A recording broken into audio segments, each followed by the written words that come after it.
क्या आप जानते हैं कौन है खाटू श्याम बाबा? दोस्तों, वीडियो स्टार्ट करें उससे पहले चैनल को जरूर सब्सक्राइब करें। खाटू श्याम असल में भीम के पोते और घटोत्कच के बेटे बर्बरिक है। इन्हीं को खाटू श्याम के रूप में पूजा की जाती है।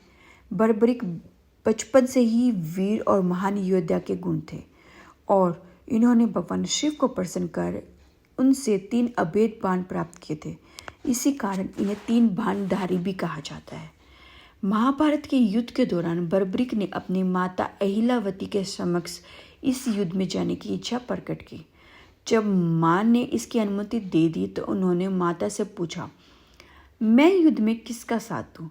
इस प्रश्न पर माता ने विचार किया कि कौरवों के साथ तो विशाल सेना, स्वयं विषम पितामह गुरु द्रोणा, कृपाचार्य, अंगराज कर्ण जैसे महारथी है, इनके सामने पांडव अवश्य ही हार जाएंगे।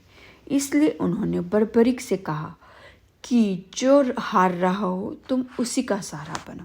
बर्बरिक ने माता को वचन दिया कि वे ऐसा ही करेंगे और वे युद्ध भूमि की ओर निकल पड़े। भगवान श्री कृष्ण युद्ध का अंत जानते थे, इसलिए उन्होंने सोचा कि अगर कौरवों को हारता देखकर बर्बरिक कौरवों का साथ देने लगा तो पांडवों का हारना निश्चय है। तब श्री कृष्ण ने ब्राह्मण का वेश धारण करके बर्बरिक से उनका शिष्यदान में मांग लिया। बर्बरिक सोच में पड़ गई कि कोई ब्राह्मण मेरा शिष्य क्यों मांगेगा। ये सोचकर उन्होंने ब्राह्मण से उनके असली रूप में दर्शन देने की इच्छा व्यक्त की। भगवान श्री कृष्ण ने उन्हें अपना विराट रूप में दर्शन दिए। इस पर उन्होंने अपनी तलवार निकालकर श्री कृष्ण के चरणों में अपना सिर अर्पण कर दिया।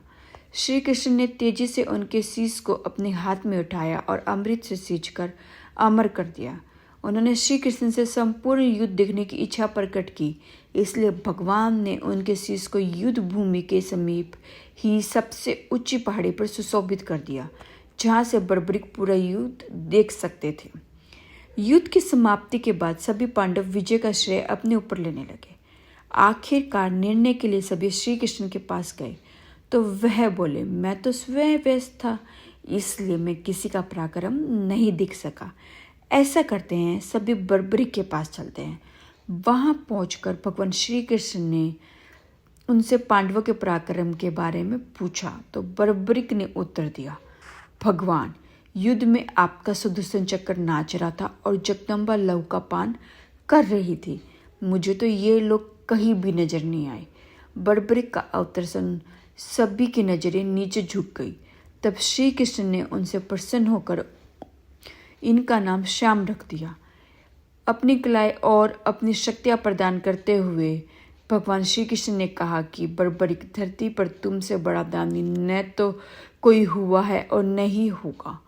माँ को दिए हुए वचन के अनुसार तुम हारने वाले का सहारा बनोगे।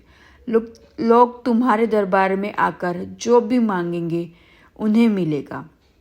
इस तरह से खाटू श्याम मंदिर अस्तित्व में आया। थैंक यू दोस्तों। वीडियो अच्छी लगी शेयर करें, लाइक करें, सब्सक्राइब करें। प्लीज़ सब्सक्राइब करें। Thank you.